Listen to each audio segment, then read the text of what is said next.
আপনারাও পেয়েছেন আপনাদের মনের মতন জীবনসঙ্গী শুধুমাত্র মাই সোলমেট ম্যাট্রিমনিতে। খুঁজে নিন তাকে যে বোঝে আপনাকে। আপনারাও আপনাদের পছন্দের জীবনসঙ্গী খুঁজে নিতে অবশ্যই লগ ইন করুন mysoulmate.co.in অথবা প্লে স্টোর থেকে ডাউনলোড করুন মাই সোলমেট ম্যাট্রিমোনিয়া। খুঁজে নিন তাকে যে বোঝে আপনাকে। নমস্কার, সর্ববিষয়ে জ্যোতিষ অনুষ্ঠানে আপনাদের সকলকে স্বাগত। আপনাদের সঙ্গে রয়েছি আমি বৃষ্টি এবং অবশ্যই মাই সোলমেট অ্যাপ যা বলে খুঁজে নিন তাকে যে বোঝে আপনাকে, এটা তো রয়েছেই। আর তার পাশাপাশি আজকের আমাদের যে অনুষ্ঠান তার নামটাই এটা যে সর্ববিষয়ে জ্যোতিষ। আমার তো মনে হচ্ছে বিষয়টা এমন যে জ্যোতিষ তো একটা বিজ্ঞান, সেই বিজ্ঞানটা অবশ্যই মানুষের প্রত্যেকটা পরতে পরতে রয়েছে, প্রত্যেকটা ঘন্টায় প্রত্যেকটা মুহূর্তে রয়েছে। সেই বিষয়টা তো রয়েছে, সেটা নিয়েই আমরা আলোচনা করব আজকে। সর্ববিষয়ে জ্যোতিষ নিয়ে আলোচনা করব। আমার সঙ্গে আজকে রয়েছেন জ্যোতিষ এবং সংখ্যাতত্ত্ববিদ কৌশিক ডিকাশ্যপ। দাদা, অনেক স্বাগত। নমস্কার। আজকে আমার সঙ্গে বৃষ্টি আছে, ওকেও একটু মানিয়ে নেবেন সর্ববিষয়ে জ্যোতিষ মঞ্চে আপনাদের সঙ্গের মানুষ হিসেবে। আমাকে তো এতদিন ধরে সহ্য করছেন, একটু দয়া করে আমার এই বোনটিকেও সহ্য করবেন, ঠিক আছে? কোনো ত্রুটি আমাদের তরফ থেকে হলে মার্জনা করবেন। ও আগে আমাকে বলে নিয়েছে অফ ক্যামেরা। আমি বললাম, আমি ম্যাডাম, আমি এবং তুমি যদি কোনো ভুল না করি তাহলে আমরা রোবট। অথবা আরেকটা কথাও বলা উচিত ছিল, আমরা ভগবান নয় শয়তান, যারা কোনো ভুল করে না। আমরা যেহেতু মানুষ, সুতরাং ভুল মানুষ মাত্রই করে, তা বলে জেনে বুঝে করে না। কেউ কেউ বলেন ভুল মানুষ মাত্রই হয়, ভয়ঙ্কর ভুল করে তারপরে বলে ভুল মানুষ মাত্রই হয়। জেনে বুঝে ভুল করাটা কিন্তু ভুল না। কাজ করতে করতে ভুল হতেই পারে, ওটা কোনো ফ্যাক্টর না। কিন্তু কাজ সঠিক করতে চাইছি, তাই জন্য ভুল হয়ে গেছে, ঠিক করে নেব, যাতে যে সঠিক কাজটা করতে চাইছি সেটা যেন ভুল না হয়, তার জন্যে। সুতরাং ও প্রথমে বলছিল কী নিয়ে আলাপ আলোচনা হবে দাদা। আমি বললাম যা খুশি, কারণ অনুষ্ঠানটার নাম সর্ববিষয়ে জ্যোতিষ। বললাম ম্যাডাম যা মনে আসছে তাই একটা প্রশ্ন তোলো, কারণ আমি কোনো দিন আমার কোনো অ্যাঙ্কারকে কিছু প্রশ্নাবলী লিখে দিই না। গদবাদা ছকে অমাবস্যা পূর্ণিমা সামনের রবিবার, আবার শিবের মাথায় জল দিয়ে সব আমরা শিব হোম হব, সব শিব ঠাকুর হয়ে যাব আমরা। ভাবকানা এমন যেন আমরা কিচ্ছু বুঝি না, জানি না। যাই হোক, ওইসব নিয়ে চর্চা আমি করি না, ওইসব নিয়ে লোকের ভিড় আমি চেম্বারে জন্মাই না, কখনোই জমানোর চেষ্টা করি না।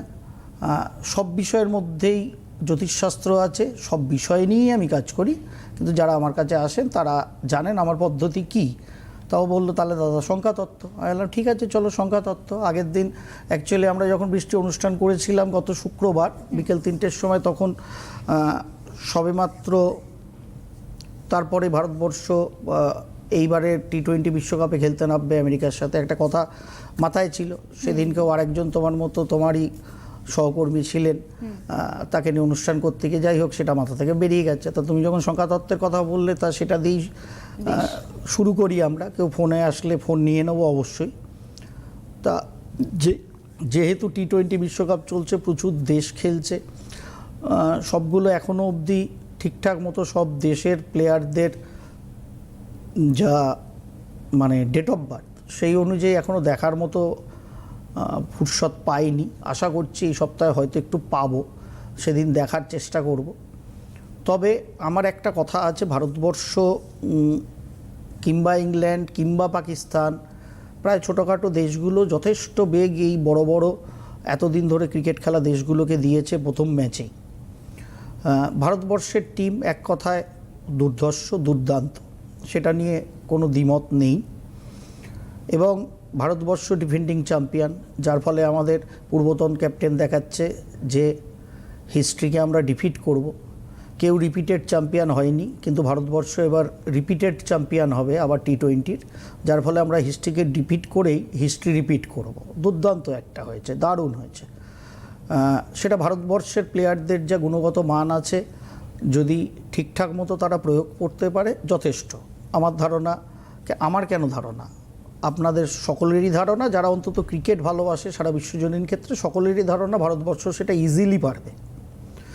তবে ক্রিকেট খেলা বলা যায় না, এক বলের খেলা, কবে কি ঘটে যায় কিচ্ছু বলা যায় না। কিন্তু সর্বদা যেটা আমাদের ভাবনা নিয়ে চলতে হয়, সেটা হচ্ছে ক্যাপ্টেন্স লাক ম্যানেজার্স লাক বলে একটা কথা আছে। ফুটবল বা ক্রিকেটে, যেহেতু সমষ্টিগত খেলা, এটা কোনো ইন্ডিভিজুয়াল ব্যাপার নয়, যার ফলে এখানে ক্যাপ্টেন্স লাক এবং ম্যানেজার্স লাক একটা ফ্যাক্টর কাজ করে দলগত ইভেন্টের ক্ষেত্রে।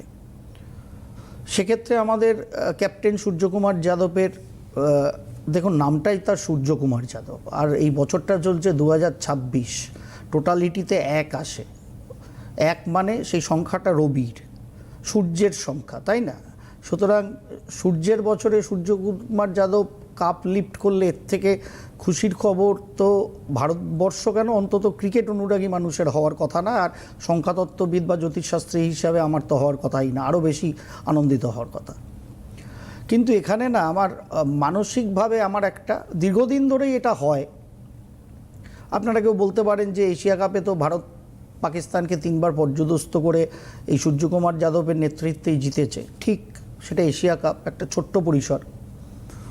কিন্তু এই বিশ্বকাপের মতো পরিসরে সূর্যকুমার যাদব 14ই সেপ্টেম্বর জন্ম সূর্যকুমার যাদবের। বর্তমান ইয়ারটা আমরা যদি সূর্যকুমার যাদবের দেখি, বিউটিফুল নাম্বার 6 পার্সোনাল ইয়ারে যাচ্ছে, দুর্ধর্ষ। সুতরাং গত লাস্ট সিরিজগুলো থেকে সূর্যকুমার যাদব যে ব্যাট প্যাচে চলছিল সেখান থেকে বেশ খানিকটা বেরিয়ে এসছেন এবং গতদিন প্রায় একার ক্ষমতায় ভারতবর্ষকে আমেরিকার এগেনস্টে একটা ভদ্রস্থ রানে নিয়ে গিয়ে পৌঁছে দিয়েছেন, যেখান থেকে ভারতীয় বোলাররা বাদবাকি কাজটা করেছে ম্যাচ জেতার জন্য। সূর্যকুমার যাদব নিজে খেলবেন ভালো, কারণ বছরটা তার পক্ষে যথেষ্ট ভালো, অন্তত নিউমেরিক অ্যাঙ্গেলে। সেই রিদমে তিনি এসে গেছেন অলরেডি। 2026 যেই ঢুকেছে সেই রিদম সূর্যকুমার যাদব পেয়ে গেছে। কিন্তু এখানে আমার মানসিকভাবে একটা না, মানে দ্বিধাদ্বন্দ্ব বলবো না, একটা গাইছে বলবো। সেটা হচ্ছে সূর্যকুমার যাদবের জার্সির নাম্বারটা। তার কারণ যেহেতু তিনি 14ই সেপ্টেম্বর জন্মের মানুষ, উনি জার্সি যে নাম্বারটা পরে মাঠে নামেন সেটা 63, অ্যাড করলে আমরা পাই নাম্বার 9। আমি জানি না কার পরামর্শে করছে, উনি দীর্ঘদিন ধরে এই জার্সি নাম্বার পরেই খেলেন। সেখানে তিনি সফলও হন, অসফলও হন, একসময় দল থেকে বাদও পড়ে গিয়েছিলেন, তারপরে আবার ফিরে এসছেন, ক্যাপ্টেন হয়েছেন, সব ঠিক। কিন্তু 63 এই জার্সি নাম্বারটা 14ই সেপ্টেম্বর জন্মের কোনো লোকের জন্য খুব একটা ভালো না। এটা কিন্তু সূর্যকুমার যাদবের যে পজিটিভ 2026-এর বছরটা শুরু হয়েছে, তার কর্ম এবং তার যে গুড লাক, এই লাকটাকে কিন্তু বেশ কিছুটা ডিফিট করছে তার জার্সি নাম্বার 63। তাই আমার পরামর্শ, এখন খেলা হয়ে গেছে, এনরোলমেন্ট হয়ে গেছে, অ্যাকচুয়ালি এখানে 6 অথবা 3 যে কোনো একটা থাকলে হতো, অন্য নাম্বারটাকে অফ করে দিলেও হতো, হয় 3 নয় 6, সেটা রাখলেও হতো। ইভেন শুনলে অবাক হবেন, যেহেতু তিনি 5 সংখ্যার জন্মের জাতক সেপ্টেম্বর মাসে, যদি 63-এর জায়গায় তার জার্সি নাম্বারটা 62ও তিনি রাখতেন, 62 মানে অ্যাড করলে 8 হয়, 8 শনির সংখ্যা, স্যাটার্নিয়ান নাম্বার 62। বাট সূর্যকুমার যাদবের জন্য 63-র জায়গায় 62 জার্সি নাম্বারও যদি হতো, সেটাও অনেক বেশি গুড লাক সূর্যকুমার যাদবকে দিত বলে আমার ধারণা। সুতরাং ভারতবর্ষের টোটাল গেম তো খেলতেই হবে। 11 জনের খেলা ক্রিকেট, একা একা সব ম্যাচ বার করা যায় না। শুধু ক্যাপ্টেন খেললেই হবে না, ভাইস ক্যাপ্টেন খেললেই হবে না, সকলকেই খেলতে হবে। কিন্তু এই 63 নাম্বার জার্সি পরেই তো আমাদের ক্যাপ্টেন, তার পারফরমেন্স, তার গুড লাক, এই জায়গাটায় আমার একটা কিরম যেন হিস্ট্রিকে ডিফিট করার জন্য একটা কিন্তু লাগছে। সবেমাত্র খেলা শুরু হয়েছে। আগের দিন আমি অ্যাকচুয়ালি বিশ্বকাপ শুরুর আগেই কথাটা বলবো হয়েছিলাম, শুক্রবার, কথায় কথায় ভুলে গেছি। সেই জন্য আজকে ও যখন বলল বৃষ্টি যে দাদা তাহলে সংখ্যাতত্ত্ব নিয়ে আমরা কিছু আলোচনা করি, সেই জন্য মানে দিমাগ কি বাত্তি জ্বল গিয়া, সঙ্গে সঙ্গে কথাটা মনে এলো, আপনাদের সঙ্গে শেয়ার করে দিলাম। তার কারণ কৌশিক ডিকার সব সাধারণভাবে সর্ববিষয় জ্যোতিষ মঞ্চ থেকে খেলা হোক, প্রকৃতি হোক, দেশের অবস্থা হোক, বিশ্বজনীন অবস্থা হোক, ভূমিকম্প হোক আর অন্য কিছু হোক, যা কিছু অ্যানালিসিস করে বা বলে সবই আগাম করার চেষ্টা করে। সবে খেলা শুরু হয়েছে, একটা করে গেম হয়েছে মোটামুটি সবার, তাও এখনও বোধহয় অস্ট্রেলিয়া খেলেনি। সেই জন্য একদম শুরুর দিকেই যেটা আমার মনে হচ্ছে, বিইং অ্যান নিউমেরোলজিস্ট, সংখ্যাতত্ত্ববিদ, এটা সূর্যকুমার যাদবকে যেহেতু আটকাচ্ছে, খানিকটা কিন্তু এটা নেগেটিভ যাচ্ছে। এটাকে ঠিক করা গেলে ভালো হতো। আমি জানি না এই 63-র ঘোলাচলে সূর্যকুমার যাদব হঠাৎ এই টুর্নামেন্ট চলতে চলতে তিনি আবার আহত না হয়ে যান। এরকমও হতে পারে সূর্যকুমার যাদব হয়তো ক্যাপ্টেন্সি ছেড়ে দিলেন, ভাইস ক্যাপ্টেন যে আছে সে হয়তো ক্যাপ্টেন্সি করলো, মেবি সেটা ক্লিক করে গেল। তার কারণ এরকম ঘটনা আমরা বিশ্বকাপ ফুটবলে এর আগেও দেখেছি। ব্রাজিলের ক্যাপ্টেন রাই ছিলেন, তিনি এসছিলেন ক্যাপ্টেন হয়ে, তার যেহেতু পারফরমেন্স ভালো হচ্ছিল না তাকে কোচ বসিয়ে দিয়ে, যেহেতু টিম থেকে বসিয়ে দিয়েছিলেন, ক্যাপ্টেন ব্যান্ডস উঠে গিয়েছিল দুঙ্গার হাতে, এবং দুঙ্গার ক্যাপ্টেন্সিতে সেই বিশ্বকাপটা কিন্তু ব্রাজিল ঘরে নিয়ে চলে গিয়েছিল। সুতরাং অনেক কিছুই ঘটনা ঘটে। আমরা আপাতভাবে সেটা খারাপ পারফরমেন্স হতে পারে, কোনো প্লেয়ারের চোট পেয়ে যাওয়া হতে পারে, এগুলোকে দেখি, ভাবি, কিন্তু এর পেছনে অন্তর্নিহিত রহস্য যদি জ্যোতিষশাস্ত্র সংখ্যাতত্ত্ব হিসাবে আমরা অ্যানালিসিস করতে বসি, তখন কিন্তু কোথাও না কোথাও গিয়ে একটা তার কানেকশনস পাওয়া যায়, যেটাকে হয়তো আগের থেকে কাট করলে বা আটকালে এই যে দুর্ঘটনাটা সেই প্লেয়ারটির ক্ষেত্রে ঘটলো বা সেই টিমের ক্ষেত্রে ঘটলো, মেবি ঘটতো না। সুতরাং all the best for Indian team. অবশ্যই বিইং অ্যান জেনুইন ভারতীয়, এটা তো আমাদের বলতেই হবে, আমরা সেটা বলছিও, চাইছিও সর্বান্তকরণে। কিন্তু maximum effort, maximum result Suryakumar যাদবের শুধু পাওয়া না, যেহেতু উনি ক্যাপ্টেন, সুতরাং ওনার লাকের ওপর অনেক কিছু নির্ভর করছে টোটাল টিমটার।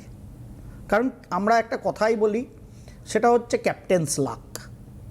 সুতরাং ক্যাপ্টেনের লাকের দরকার আছে, যেটা কিন্তু সংখ্যাতত্ত্ব অনুযায়ী সূর্যকুমার যাদবের সাথে আছে এই সূর্যের বছরে। ফ্যান্টাস্টিক চলছে কোনোভাবে, মানে আমার তো মনে হচ্ছিল খেলা, আমি এসে একটুখানি রিপিট দেখছিলাম, দুর্দান্ত পারফর্ম করছিলেন সূর্যকুমার যাদব আমেরিকার সাথে প্রথম ম্যাচে, সেই রিপিট টেলিকাস্টটায় যা দেখলাম, আমার মনে হচ্ছিল ওই 3 বা 6-এর জায়গাটা যদি ছিঁড়ে পড়ে যায় তো ভালো হয়, যে বাদবাকি সংখ্যাটাই দেখা যাচ্ছে। সেটা হলে হয়তো আরও বেশি লাক ফেভার করতো, আরও কয়েকটা রান তার ঝুলিতে এবং ভারতবর্ষের স্কোরবোর্ডে উঠে যেত, মেবি, কে জানে। তবুও সব অডকে কাটিয়ে তার কর্ম ভারতবর্ষের 150 কোটি জনগণের চাহিদা ভারতীয় দল পূর্ণ করবে, হিস্ট্রিকে ডিফিট করবে এবং রিপিট করবে, এই আশা রাখি। বাট 63 নাম্বার ক্যাপ্টেনের আমাদের, এটা আমার কাছে খুব একটা সুটেবল না বিইংয়ে সংখ্যাতত্ত্ববিদ। তার কারণ 5 সংখ্যার পৃথিবীর সব থেকে অ্যান্টি নাম্বারটা হচ্ছে নাম্বার 9। যে 9 নাম্বার জার্সির ভাইব্রেশন সূর্যকুমার যাদব পিঠে অ্যাটলাসের মতো চাপিয়ে রাখে। It is not so good. সেটা তার পারফরমেন্স, এবার তার পারফরমেন্স মানেই দলের সঙ্গে যুক্ত হবে, সিঙ্গেল পারফরমেন্স না এখানে, সেটা দলের পারফরমেন্স, এবং তার লাক, শুধু তার লাক না, দলেরও লাক বটে। সুতরাং দেখা যাক এবার ওপরওয়ালার কী ইচ্ছা। এইটুকুনি অডকে যদি উনি আটকে দেন তার কৃপায়, নিশ্চয়ই আমাদের ছেলেরা আমাদের মুখে হাসি ফোটাবে, এই আশা রাখি। কেউ ফোনে আছে, নিয়ে ফেলি আমরা। একদমই। ইতিমধ্যে একজন দর্শক বন্ধু আমাদের সঙ্গে জুড়ে গিয়েছেন, আমি একটু কথা বলবো। হ্যালো। হ্যালো, আপনাদের দুজনকে নমস্কার। প্রণাম। নমস্কার, হ্যাঁ, বলুন। আমি আমার ছেলের জন্য জানতে চাইছি একটু। আপনি কে, কোথা থেকে বলছেন, ছেলের নাম কি? আমি পলি সাহা, আমি বেহালা থেকে বলছি। একটু জোরে ছেলের নাম বলবেন সৌ- দিদি, আমাদের কানে আচ্ছা, একটু আসতে পৌঁছেছে। এটা কি আসতে আমি আছে? আমি পলি সাহা, হ্যাঁ, বেহালা এবার থেকে শুনুন। বলছি। হ্যাঁ, বেশ। ছেলের নাম হ্যাঁ, সৌমাল্য সাহা। বলুন। Soumalya, date of birth? 22/1/1998। 22/1/1998। Time? রাত্রি 9:19 কলকাতায়। 19? হ্যাঁ, কি বার ছিল? বৃহস্পতিবার ছিল। বৃহস্পতিবার ছিল। 22শে জানুয়ারি 1998, বৃহস্পতিবার, কন্যা লগ্ন, তুলা রাশি দেখা যাচ্ছে, তাই তো? হ্যাঁ, বক্রি অবস্থায় শুক্র ধনুতে বসে আছে, বাদবাকি মূল গ্রহরা সকলেই মার্গী। ভেরি গুড, বেশ বেশ। বলুন। লগ্নের দ্বিতীয় চন্দ্র, 3rd হাউসে বুধ শুক্র, 4th হাউসে, এক্সিলেন্ট। মঙ্গল বৃহস্পতি কেতু ষষ্ঠে বসে আছে, শনি সপ্তমে। বলুন কি জানার আছে বলুন। জন্মছকটা তো বেশ ভালো। কোথায় আছে ছেলে? ও এখন কলকাতাতেই আছে। ও এখন অনেক ইন্টারভিউ দিচ্ছে, ও এখন জব করছে। ও আরো বেটার জব এমনি কি পড়াশোনা করেছিল ছেলে? ও বিটেক করেছে ইলেকট্রিক্যাল ইলেকট্রনিক্স নিয়ে। ইলেকট্রিক্যাল অ্যান্ড ইলেকট্রনিক্স নিয়ে, ভেরি গুড। তারপরে এখন কলকাতাতেই জব করছে? হ্যাঁ হ্যাঁ হ্যাঁ, ও বাইরে যাওয়ার জন্য চেষ্টাও করছে। বাইরে মানে কোন কলকাতার বাইরে? কলকাতার বাইরে। এই এখন আমি বলবো আপনার ছেলেকে, এক সেকেন্ড, বর্তমান সময়ে দেখুন আপনার ছেলের যে পজিশনে স্যাটার্ন আছে জন্মকালীন, সেখান দিয়ে স্যাটার্ন এখন ট্রানজিট করছে মীন রাশির ঘর দিয়ে। আপনার ছেলে অবভিয়াসলি 2027 সালের জুন মাসের 3 তারিখের মধ্যে, মানে এটা আমি বড় করে বলছি, 2025 থেকে টাইমটা শুরু হয়েছে মার্চ থেকে, আর 2027 সালের জুন মাসের 3 তারিখের মধ্যে আপনার ছেলে জীবনে এমন একটা কর্মপ্রাপ্ত হবে যে কর্মটা ওর জীবনে একটা প্ল্যাটফর্মের মতো চলতে থাকবে, মানে ওটার নিচে আর সচরাচর ও জীবনে আসবে না। ওইখান থেকে এবার ওর জীবন শুরু হবে এবং যেটা আপগ্রেড হবে, ঠিক আছে?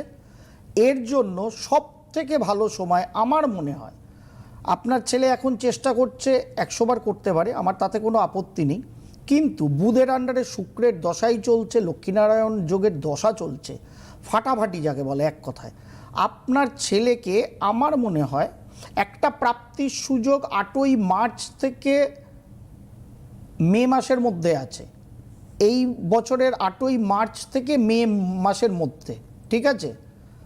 বাট আমার মনে হয় আপনার ছেলেকে চাকরি পরিবর্তনের জন্য বলুন এই বছরের দুর্গাপুজো অনওয়ার্ডস অ্যাপ্লাই করতে, এই বছরের দুর্গাপুজো অনওয়ার্ডস অ্যাপ্লাই করতে।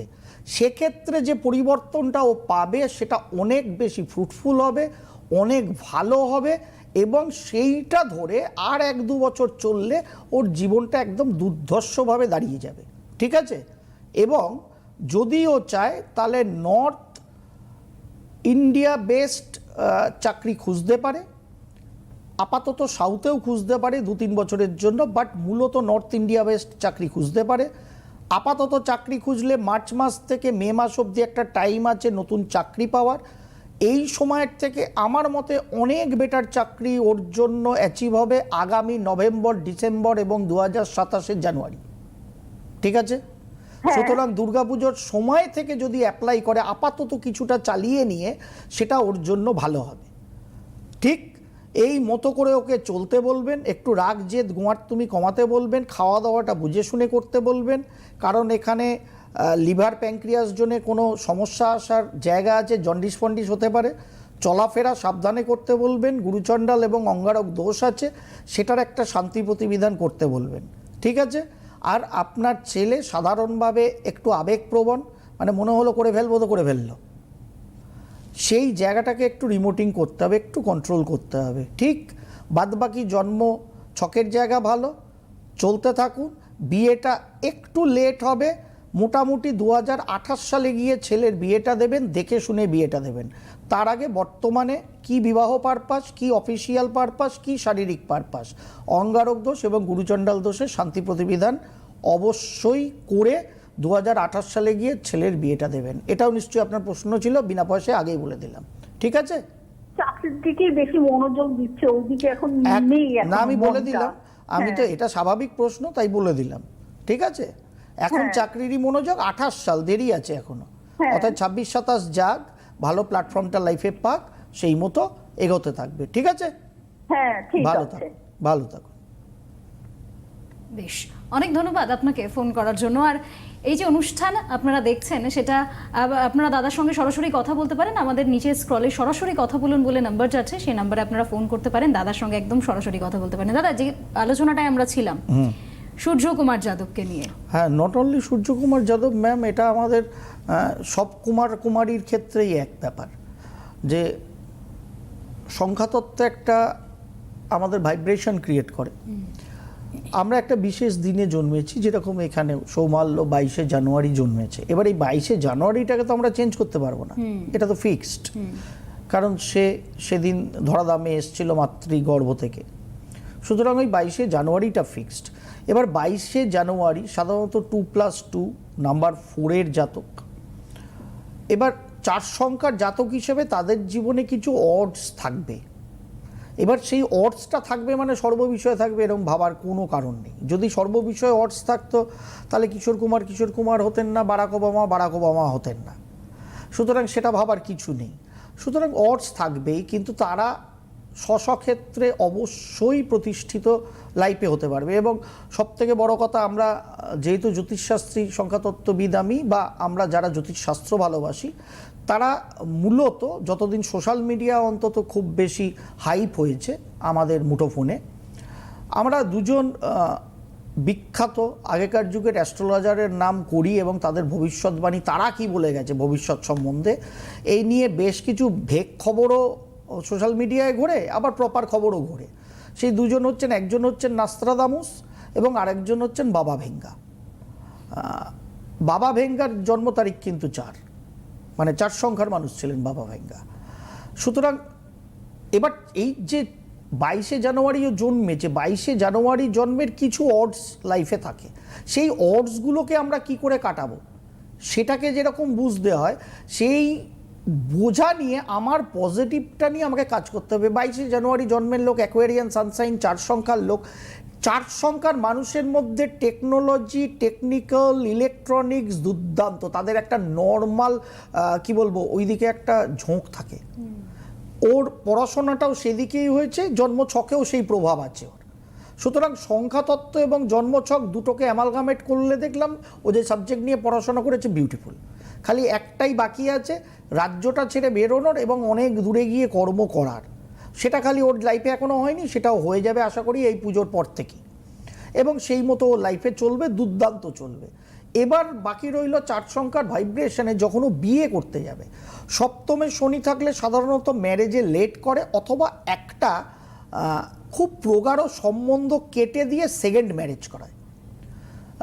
আমাদের সুরসম্রাজ্ঞী লতা মঙ্গেশকরের হরোস্কোপেও সপ্তমস্ত শনি বসেছিল, তাকে অনুরা যোগ দিয়েছিল, যার ফলে তিনি বিবাহ বন্ধনেই আবদ্ধ হননি। সপ্তমে শনি থাকবো মানেই বিবাহ বন্ধনে আবদ্ধ করব না, এটা নয়। আর কন্যা লগ্নের ক্ষেত্রে তো একদমই নয়, কারণ 5th লর্ড 7th গেছে, অতএব প্রেম হবে। সেই প্রেমটা টিকবে কি না এটা বড় প্রশ্ন। অথবা বাদ বিচার করে যখন সৌমাল্য বিয়েও করবে বা ওর পরিবারের মানুষ ওকে বিয়েও দেবে, যেই তো 4 সংখ্যায় জন্মেছি এবং সপ্তমে শনি আছে এবং মঙ্গল রাহু কেতুর অ্যাক্সিসে বসে আছে, সুতরাং ওখানে গারস্থ জীবনে, বৈবাহিক জীবনে কিছু টেকনিক্যাল ম্যাটার আছে যেগুলোকে বাদ বিচার করে আমাকে মালা বদলটা করতে হবে। এবার এইগুলো থাকবেই, যার ফলে কিশোর কুমার অনেকগুলো বিয়ে করেছিলেন নিজে সুখ বা শান্তি পাওয়ার জন্য। কতটা পেয়েছিলেন উনিই জানেন, আমরা তো বলতে পারবো না, কিন্তু উনি করেছেন। মানুষ বলে যে এতগুলো বিয়ে করেছে, অ্যাকচুয়ালি যা চাহিদাটা পূরণ হচ্ছে কিনা, সেই চাহিদাটা অর্থের না, সেই চাহিদাটা শারীরিক না, সেই চাহিদাটা হচ্ছে আত্মার চাহিদা, যে একে অপরকে কতটা বুঝতে পারছে। এবার 4 সংখ্যার মানুষ, সপ্তমস্ত শনি মঙ্গল এফেক্ট আমরা যদি সৌমাল্যকে দিয়ে দেখি, তাহলে এই জায়গাগুলোকে মেরামত করা এবং পার্টনার যখন বাঁচবো তখন এইগুলোকে যাতে সঠিক ভাইব্রেশনে আমার পার্টনার অ্যাডজাস্ট করতে পারে, অর্থাৎ আমিও পার্টনারের সাথে অ্যাডজাস্ট করতে পারি, পার্টনারও আমার সাথে অ্যাডজাস্ট করতে পারে, সেইটাকে দেখে নিয়ে চলা।